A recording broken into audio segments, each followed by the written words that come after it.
France Bleu Pays de Savoie. La vie en bleu, Sylvia Depierre. Bienvenue dans La vie en bleu de ce lundi 12 avril. Notre invitée cet après-midi est Amandine Vincent. Elle a 25 ans, elle habite Saint-Gervais. Elle est passionnée par la littérature, la danse, le théâtre, l'écriture. C'est ainsi que cette jeune demoiselle est titulaire d'un master de lettres modernes, d'une licence en art du spectacle et qu'elle a appris la comédie à l'école d'art dramatique lyonnaise La Seine-sur-Saône. Amandine a récemment publié une pièce de théâtre dont elle vient nous parler cet après-midi qui s'appelle 20h21 sur Quai de Gare aux éditions Tot. Amandine Vincent est avec nous jusqu'à 15h. Si vous voulez l'interpeller, vous connaissez le principe de cette émission. Si vous voulez vous joindre à notre discussion, c'est possible en nous joignant sur la ligne bleue 0820 20 1992. Amandine Vincent, bonjour. Bonjour. Et merci d'être venue nous voir, car si je disais que vous êtes de Saint-Gervais, vous vivez actuellement à Édimbourg, en Écosse.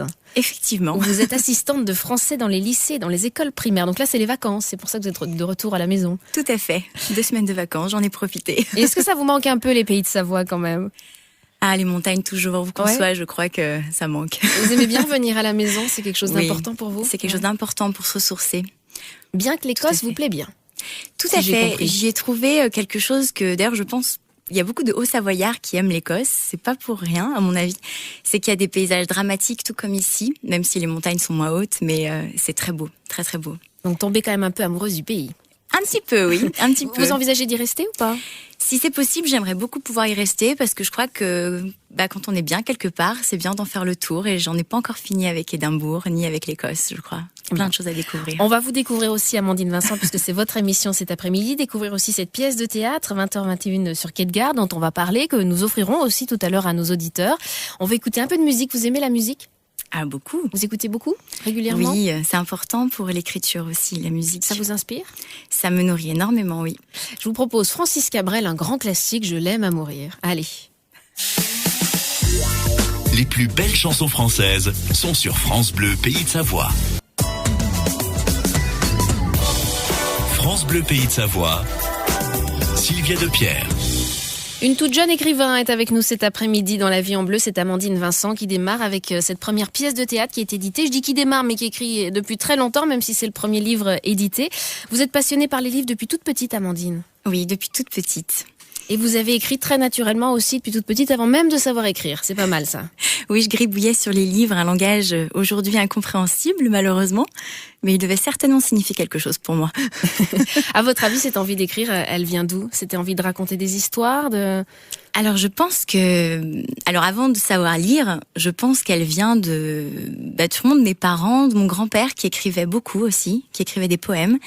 Et mon père me racontait des histoires aussi. Et j'ai toujours eu le goût pour le conte. J'adorais qu'on me raconte une histoire. Ça, j'ai toujours adoré. Et puis après, quand j'ai appris à lire, j'ai toujours aimé lire. Et je pense que la lecture nourrit énormément parce que c'est le goût de la lecture qui m'a donné le goût d'écrire et le goût de vouloir faire comme les auteurs que je pouvais lire. Ouais. Et ils ont forgé mon imaginaire. Et vous vous souvenez des premiers livres, quand vous étiez petite, que vous avez lus, qui vous ont donné envie justement de continuer à écrire, de raconter aussi des histoires, les tout premiers ? Oui, alors les tout premiers, je pense que ça a été un peu comme tous les enfants de ma génération. C'était les livres de Enid... Enid Blyton, oui. Oui, voilà, tous les les clubs des 5, les clans des 7, c'est toutes ces aventures, les contes aussi. Je lisais beaucoup de livres de contes, j'ai beaucoup de livres de contes chez moi. Je lisais aussi les livres de Frances Hodgson Burnett, qui écrivait La Petite Princesse, Le Jardin Secret. Donc ça, c'est des romans anglais que j'aimais énormément. Il y avait La Comtesse de Ségur aussi, avec les Malheurs de Sophie et compagnie. Les Malheurs de Sophie que j'ai. Alors les Malheurs de Sophie, j'allais à la bibliothèque. À chaque fois que j'allais à la bibliothèque avec mes parents à Salange, j'empruntais le livre sonore audio des Malheurs de Sophie et je me le repassais en boucle. Je me rappelle. Mes parents doivent s'en rappeler aussi. J'aimais beaucoup les choses orales comme ça qu'on pouvait écouter aussi. Et ça vous a donné envie de continuer à écrire. Vous nous avez même amené le tout premier livre que vous avez écrit. Ah oui, alors ça, je l'ai déterré de... C'est de la radio, alors on va essayer de le présenter. Hein. Vous avez même mis l'éditeur, Hachette. Oui, alors livre Hachette. Vous aviez quoi, 5 ans à peu près, 6 ans? Je devais avoir 6 ans, je pense. Je savais écrire. Bon, il faut lire à haute voix pour déchiffrer. Oui, en phonétique par moment, mais c'est l'histoire d'un petit pingouin. C'est l'histoire d'un petit pingouin qui va d'animaux en animaux, qu'il rencontre. Et puis il parle avec eux, il cherche quelqu'un désespérément pour l'accompagner et faire de du patinage avec lui sur la glace. Et il finit par trouver. Et voilà, il finit amoureux. par trouver. Et ils vécurent heureux. Et il tombe amoureux. Et voilà. Et donc, le titre, c'est Love. Ça devait être le seul mot d'anglais que je connaissais à l'époque. Et c'est rigolo, vous l'avez gardé, ce joli petit livre. Je l'ai gardé. Vous signez même les dessins, vous faites tout, là, sur la première édition. Je faisais tout. J'en suis plus trop capable aujourd'hui de tout faire comme ça, mais non, Vous aimez toutes les formes d'écriture, parce que quand on regarde un petit peu ce que vous avez fait, vous avez écrit des nouvelles, des contes, des poèmes, vous avez même commencé un roman. Là, on va parler de cette pièce de théâtre que vous avez éditée chez Todt. Tous les genres vous intéressent ? Tous les genres m'intéressent. C'est vrai qu'au théâtre, j'y suis venue plus tard parce que je me croyais pas capable de le faire. Pour moi, c'est plus difficile puisque tout repose sur les dialogues finalement. Et oui, tous les genres m'intéressent. Voilà, enfin, je pense que c'est un peu un défi. Pas de préférence.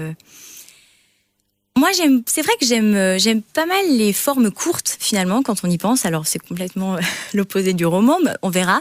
Le roman, je me suis embarquée dans un roman là qui va être plutôt long, je pense. Donc à voir. Voyons en tout cas, curieuse où ça de me tout. mènera, mais oui, je suis comme ça, j'aime bien découvrir. Et la manière d'écrire est pourtant complètement différente quand on passe du théâtre au roman. Donc à chaque fois, vous aimez vous adapter, vous remettre en question, vous remettre en danger aussi à chaque fois. Oui, c'est un peu ça. Moi, j'aime beaucoup travailler, retravailler. C'est pour ça que j'aime beaucoup les formes courtes peut-être, mais parce que donc comme les nouvelles ou les choses comme ça ou les contes, parce que j'aime ciseler l'objet, on va dire. Donc il y en a qui écrivent et qui passe à autre chose tout de suite. Et moi, j'aime écrire et je reviens après, quelques temps après. Mais c'est vrai que vous retouchez beaucoup votre premier jet. Oui, oui. Et ça, que ce soit théâtre, conte, roman, nouvelle, c'est toujours pareil. Par contre, oui, effectivement, l'écriture en théâtre est vraiment différente, beaucoup plus fragmentée que quand on a un roman. Enfin, moi, je sais que cette pièce, je l'ai écrite de façon plus fragmentée et je veux dire de scène en scène. Les scènes ne sont pas dans le même ordre. Je les ai pas écrites dans l'ordre définitif du livre édité. Vous avez tout retravaillé. Vous êtes très critique avec vous-même ? Oui, je crois, oui. Ouais. Je crois qu'il faut l'être de toute façon. Mais je crois que plus on laisse de temps entre les lectures et les relectures, plus on devient critique parce que notre regard change et ouais, c'est sûr que non, c'est bien, je pense, d'être critique pas trop, mais d'être assez exigeant. Je suis assez exigeante avec moi-même, oui, peut-être. Est-ce que vous faites lire à vos proches, à votre famille, à des amis ? Est-ce que vous avez des gens comme ça en qui vous avez pleinement confiance et à qui vous faites lire justement ces premiers jets que vous avez envie de retravailler après ? Oui. Alors la première à tout savoir, c'est ma mère. Je lui fais lire ou je lui lis. J'aime beaucoup lui lire. Elle vous en raconterait des choses là-dessus. Vous lui faites la lecture, c'est bien. Je lui fais beaucoup la lecture parce que j'aime beaucoup avoir son avis.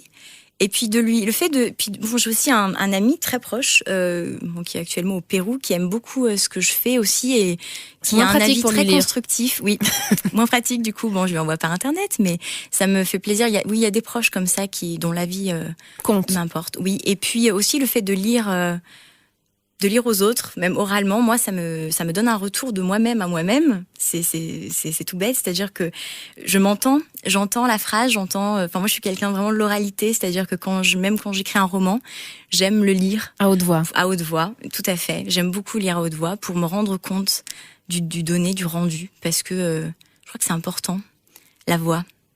Vous auriez pu être conteuse. J'adorerais être conteuse et d'ailleurs je l'ai été l'espace d'une soirée lorsque j'ai fait une présentation à Saint-Gervais, une soirée conte. J'ai présenté quelques contes que j'ai écrits sur la région d'ailleurs en m'inspirant des montagnes, de nos belles montagnes pleines de mystères.